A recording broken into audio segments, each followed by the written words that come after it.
is getting you those updates. It is a clash between two communities. However, the question also remains to be asked here, Mohit. How did it even escalate to such a level that you had two communities out on the streets? We can see stone pelting happening. People are out there with lathis. And we're getting to know that many of the locals have also sustained injuries, with the public property also being damaged here. How did it even escalate to such a level?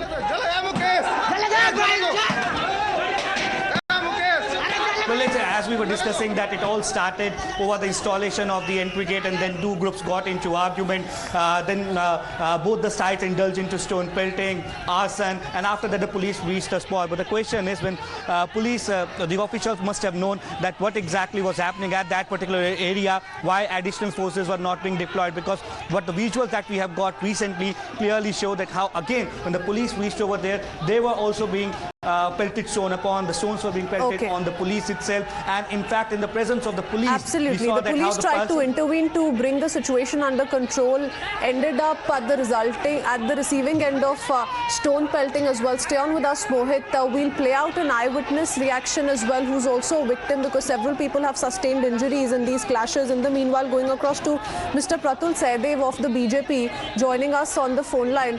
Mr. Sehdev, anything that you can tell us about these communal clashes, because people from two different communities are set to engage in this clash. They ended up stone pelting at each other. Certain police personnel have also sustained injuries, and all of this over Mahashivratri celebrations and preparations.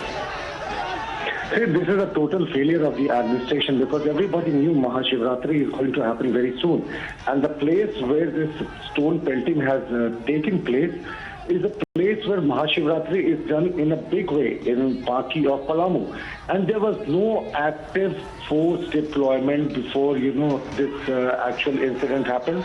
So normally they do a peacekeeping meeting and all kind of precautions are taken. Forces are deployed whenever there's such festival seasons come, but the administration was totally caught napping, and I don't blame the administration only. It's only because of the appeasement policy of Hemant Soren government that certain people with jihadi mansikta, jihadi mentality have got such a boost that they think they can get away doing anything.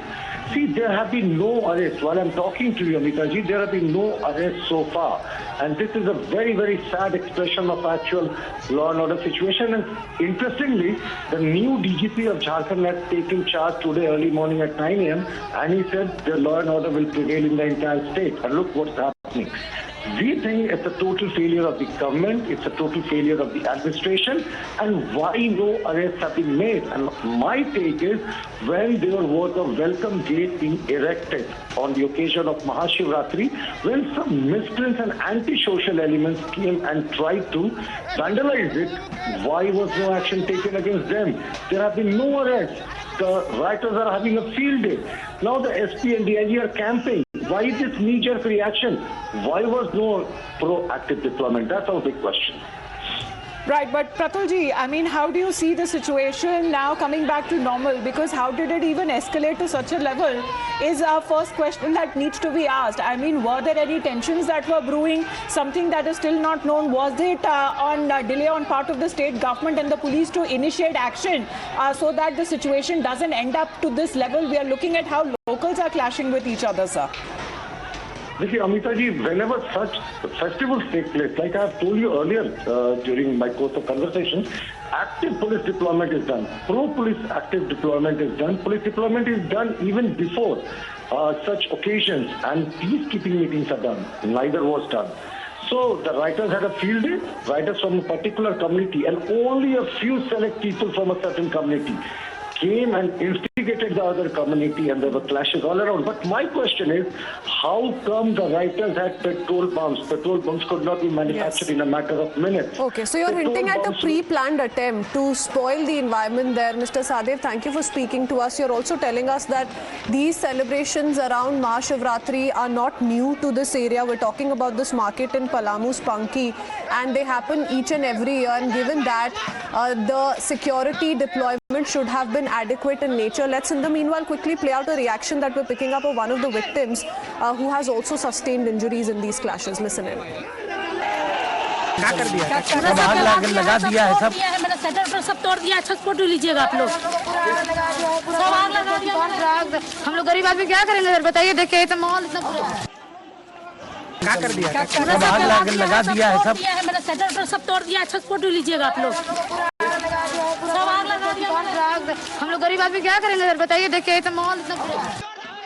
तो you heard the victims there, they're saying कि सब तोड़ दिया है, हम कहाँ जाएं, हम गरीब आदमी हैं, हमारी मदद के लिए कोई नहीं आ रहा है. So that is the kind of reactions that we are also picking up from the locals there, as you can hear them wailing and crying and seeking help as the locals that have been attacked, and they are distressed and traumatized to such an extent, because you can see those people there that need to be identified, who have lathis in their hands, who have bricks in their hands, and how they are trying to take on even when it comes to the police.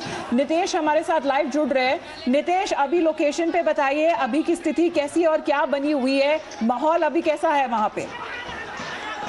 अभी तो माहौल देखा जाए तो control हो चुका था, लेकिन रह के उपद्रवियों द्वारा जो है पत्थरबाजी किया जा रहा है और माहौल फिर से खराब हो चुका है. आपको हम दिखा सकते हैं कि हमारे पीछे जो कुछ घर हैं, घर में आग लगा दिया गया था और तरह तरह के पत्थरबाजी. और तो इसमें कई पुलिस वाले घायल हुए हैं. यहाँ तक कि यहाँ के एक DPO हैं, वो भी घायल हो चुके हैं पत्थरबाजी से. उनको ट्रीटमेंट के लिए अस्पताल भेजा गया है. वहीं हमारे साथ कुछ पीड़ित भी हैं.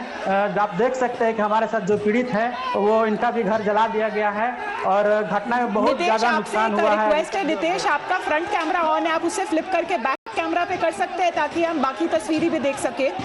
आप जो सेल्फी कैमरा को बैक कैमरा कर सकते हैं. जी धन्यवाद धन्यवाद. अब आप बोलते रहिए नितेश, दिखाते रहिए हमें तस्वीर. जैसा कि आप देख सकते हैं कि यहाँ पर पुलिस पूरी तरह तैनात है और चप्पे चप्पे पुलिस तैनात है. और यहाँ पर जो भी घर में आग लगा दिया गया है, उस घर को बिताने के लिए अग्निशमन भी मौके पर पहुंच चुकी है.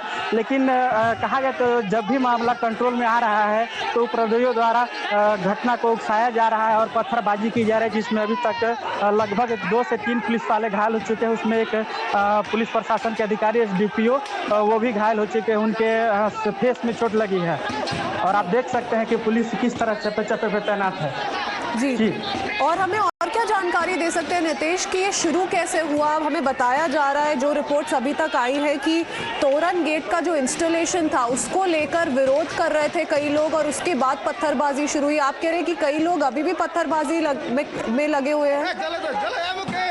हाँ, जो इसकी शुरुआत हुई है सुबह में हुई थी. तोरणबाजी को तोरण द्वार जो बन रहा था शिवरात्रि को लेकर, उसी को लेकर 2 पक्षों में विवाद हुआ और यह घटना वहीं से शुरू हुई. उसके बाद दोनों पक्षों में पत्थरबाजी हुई. उसके बाद माहौल पूरी तरह कंट्रोल से बाहर हो चुका था. लेकिन जैसे ही पलामू प्रशासन की इस बात की पता चली, उन्होंने तुरंत कार्रवाई करते हुए घटनास्थल पर पहुंच के और मामले को कंट्रोल में किया. लेकिन देखा जाए तो रह के कुछ जो उपद्रवी अपना भीड़ जमा इकट्ठा करके और फिर से पत्थरबाजी कर रहे हैं. हालांकि यहाँ पर जिले के कई अधिकारी, SP DC सभी लोग कैंप किए हुए हैं.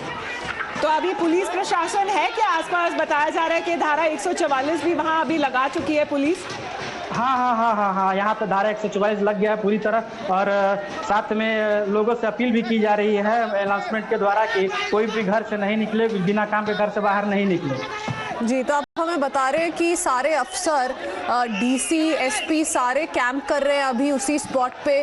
क्या आप आसपास घूम के नितेश उन लोगों से बात करने की कोशिश कर सकते हैं जो गवाह थे इस पूरे हादसे को? नहीं, अभी पुलिस जो है यहाँ पे सभी को यहाँ से भगा दी है, हटा दी है और यहाँ पर अभी कोई मौजूद नहीं है, क्योंकि धारा 144 लागू कर दी गई. इस वजह से यहाँ पर किसी को नहीं रहने दिया जा रहा है. आपको हम तस्वीरों के माध्यम से दिखा सकते हैं कि किस तरह देखिए जो है उपद्रवियों द्वारा जलाया गया है. आप देख सकते हैं किस तरह यहाँ सभी भी आग की लपटें निकल रही है और धुआं निकल रहा है. जी. तो अभी स्थिति सामान्य में आने के लिए और कितना वक्त लगेगा नितेश, अगर आप कोई जानकारी दे सके, क्योंकि जो लोकल्स है वो भी हमने देखा कि रो रहे हैं और मदद की मांग कर रहे हैं. हाँ, इस पर कह पाना मुश्किल है. चूंकि क्या है कि जब भी ऐसा माहौल बन रहा है कि मामला कंट्रोल में आ रहा है, कुछ उपद्रवियों द्वारा पत्थरबाजी फिर से पुनः शुरू कर दिया जा रहा है. भीड़ इकट्ठा करके ये गुट में आ रहे हैं और यहाँ पर जो भीड़ है, भीड़ पत्थर चलाना पुलिस प्रशासन पर शुरू कर दे रहे हैं. नितेश, थोड़ा सीक्वेंस के बारे में बताएंगे? थोड़ा सीक्वेंस के बारे में जानकारी दीजिए. पहले बताया जा रहा है पत्थरबाजी, उसके बाद आसपास की दुकानों में भी आग लगाई गई, कई गाड़ियां भी जलाई गई. कुछ तस्वीरें वैसी दिखा सकते हैं आप हमें? अभी जो स्पॉट है उस स्पॉट से थोड़ी दूरी पे है एक घर में जो आग लगा वो हम दिखला सकते हैं। बाकी जो स्पॉट है वहाँ पे स्पॉट से दूर, क्योंकि धीरे धीरे जो प्रशासन है वो जो उपरोधित तो उनको खदेड़ते जा रही है। अभी लगभग आधा से 1 किलोमीटर दूरी तक खदेड़ चुकी है। हालांकि आपको हम दिखला रहे हैं जो घर में एक आग लगा दिया गया था, घर से धुएं पहले लपटें उठ रही थी। अभी फिलहाल अग्निशामक द्वारा उसको बिताने का प्रयास किया जा रहा है, आग बुझाने का प्रयास किया जा रहा है। आप देख सकते हैं कि यहाँ पे धुआं उठ रहा है इस घर से। जी, और बताया जा रहा है कि पुलिसकर्मी भी इसमें घायल हुए हैं, तो पुलिस की तरफ से अभी ज्यादा डिप्लॉयमेंट हो चुकी है क्या वहाँ पे आपको पुलिस आसपास ज्यादा नजर आ रही है नितेश? हाँ, पुलिस यहाँ पे लगभग हजारों की संख्या में है, लेकिन जो कहा जाए कि जिले के अधिकारी यहाँ पे कुछ कहने से भी बच रहे हैं। हालांकि इस घटना में 2 से 4 पुलिस घायल हो चुके हैं, वहीं एक अधिकारी भी घायल हो चुके हैं। जी नितेश, कहा जा रहा है कि ऐसा सेलिब्रेशन यहाँ पे इस एरिया में हर साल होता है महाशिवरात्रि में, तो उसको नजर में रखते हुए क्या काफी डिप्लॉयमेंट थी सुबह?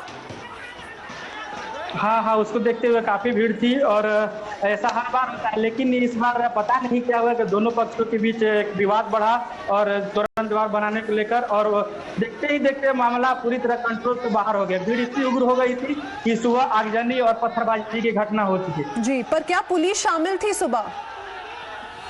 नहीं, सुबह में पुलिस सामने, जिस वक्त घटना हुई उस समय पुलिस सामने नहीं थी। जैसे ही घटना घटी पुलिस को सूचना दी गई। हालांकि यहाँ से जो परिसर है, हेडक्वार्टर है, वो 50 से 60 किलोमीटर की दूरी पर है, और ये जो यहाँ लोकल पुलिस है वो लोकल पुलिस आई थी, मामले को समझाने बुझाने का प्रयास कर रही थी, लेकिन मामला नहीं संभला। तब जिले से एसपी आए और अभी लोग आए।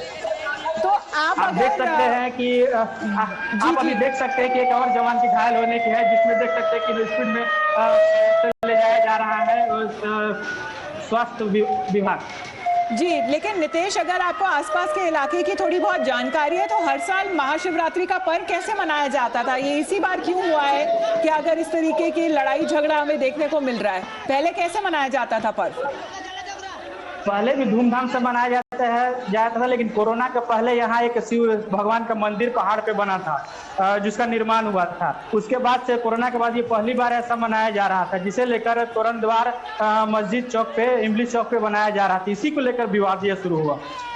जी, पर आप बता रहे हैं कि आज तक, इससे पहले, कोरोना से पहले जब भी यहाँ पे ये त्योहार मनाया गया है तो पूरी शांति से मनाया गया है? कभी ऐसा कोई हादसा पहले यहाँ पे हुआ हो? नहीं, इससे पहले इस तरह का घटना नहीं हुई थी यहाँ पे। हालांकि कुछ न कुछ और भी फंक्शन को लेकर होते रहती थी दोनों पक्षों पे भी, लेकिन इस तरह की घटना नहीं हुई थी।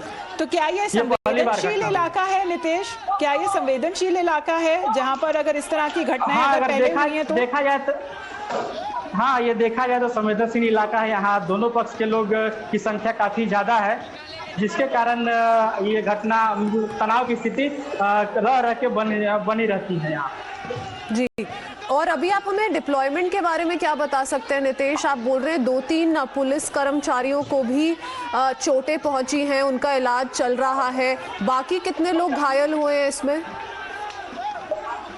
अभी तक पूरी तरह स्थिति जो कहा जाता है कि पूरी तरह आंकड़ा निकल कर सामने नहीं आएगा, लेकिन जो हमने देखा है, जो ग्राउंड जीरो पे जाके हमने देखा, तो उसमें 2-3 पुलिसकर्मी घायल हुए। सिपाही IRB के जवान थे, झारखंड पुलिस के जवान थे, और यहाँ पर जो एक अधिकारी है वो भी घायल हुए। लोग कहाँ हैं नितेश? अभी सबको घर पे अभी भेज दिया है क्या? लोगों को बाहर आने के लिए मना किया है? भेज दिया है। जो उपद्रवी है उनको यहाँ से लगभग 1 किलोमीटर की दूरी पर खदेड़ते हुए पुलिस ले गई है, और आप देख सकते हैं कि पुलिस के द्वारा और भी जो सामग्री होती है वो मंगाया गया है ताकि भीड़ को कंट्रोल किया जा सके। जी, तो आप कह रहे हैं कि पुलिस डिप्लॉयमेंट काफ़ी बढ़ गई है अब, जो कि ये क्लैशेस बाहर आए हैं और काफ़ी सारे लोगों को भी चोटें पहुंची हैं। They've been rushed to the hospital. They're currently undergoing treatment. Nitesh, we'll come back to you in just a bit. We continue to track that developing story from Palamu in Jharkhand. In the meanwhile, heading into a very quick break for now.